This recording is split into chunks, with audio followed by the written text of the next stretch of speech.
प्यारे बच्चों, जय हिंद। 9वीं कक्षा में आज हमारा कार्यपत्रक है 65 और हम पुनरावृत्ति कर रहे हैं। तो हिंदी में रसखान के सवैये की हम पुनरावृत्ति करेंगे। बच्चों, आप रसखान जी के जीवन परिचय के विषय में भी जान चुके हैं कि उनका जन्म माना गया है कि 1548 के आसपास हुआ था। उनका मूल नाम सैयद इब्राहिम था।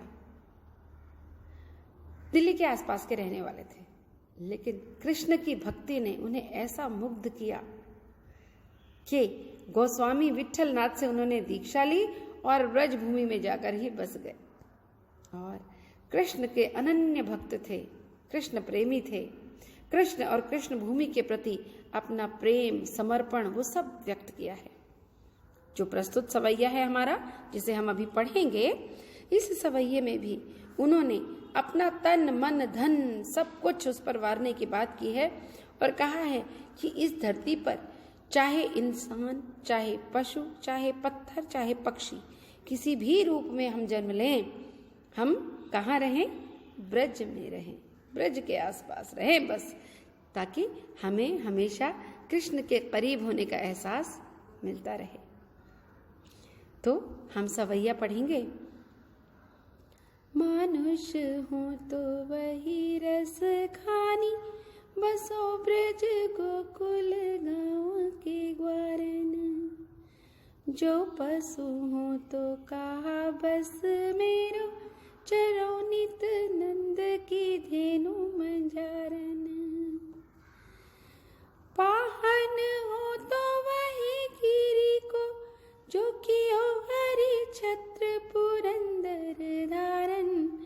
जो खग हो तो बसेरो करो मिली, कालिंदी कुल कदम्ब की डारन। तो बच्चों, इस रसखान के सवैये में मैंने आपको बताया कि इसमें गेयता का गुण है और आपको ऐसे ही गाकर इसे मुझे भेजना भी है। अब हम करेंगे इसकी व्याख्या।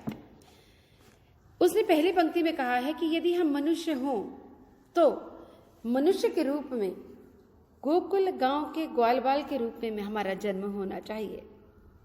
और जो हम पशु हों, यदि पशु के रूप में जन्म हों, तो मेरा बस अगर चले तो कहाँ बस जाएं हम जाकर? बस चरो नित नंद की धेनु मंझारन।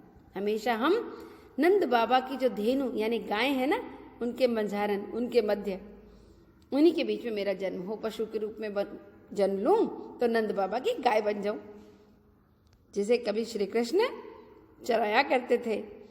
पाहन हूं, अगर पाहन बन जाऊं यानी पत्थर बन जाऊं, तो वही गिरी को, गिरी यानी पर्वत, उस पर्वत का पत्थर बनाना जो कियो हरि छत्र पुरंदर धारन, जिसको हरि ने यानी कृष्ण ने अपनी छोटी उंगली पर धारण किया था।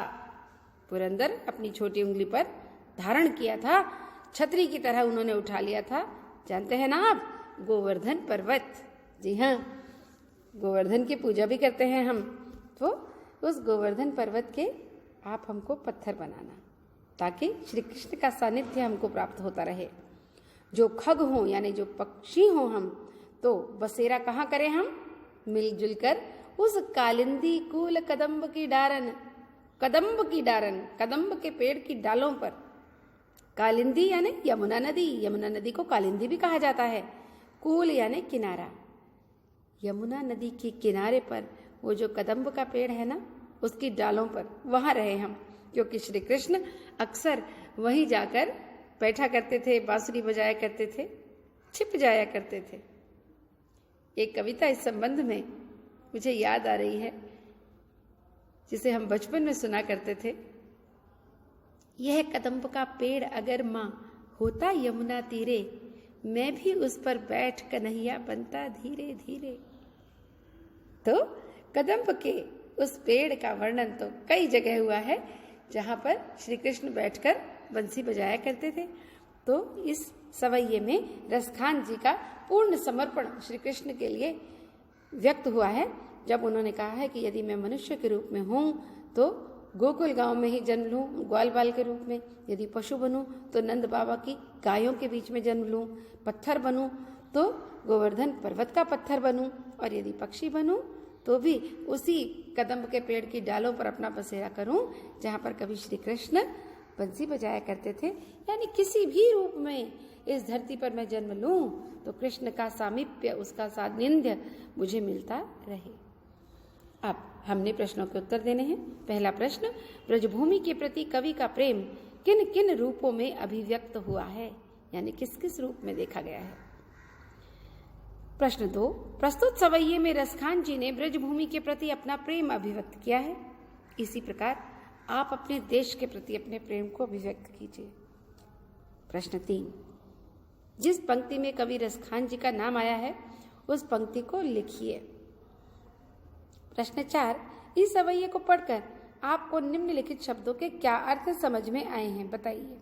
पशु यानी पशु, मनुष्य मनुष्य यानी मनुष्य, ग्वारन ग्वालबाल, धेनु गाय, पाहन पत्थर, खग पक्षी, कालिंदी यमुना, कदम एक प्रकार का वृक्ष।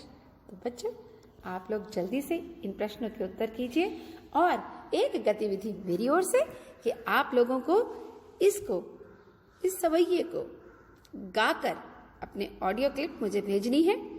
इसे चाहे आप देखकर या कंठस्थ याद करके गाइए और मुझे भेजिए। इसकी धुन कोई भी हो सकती है।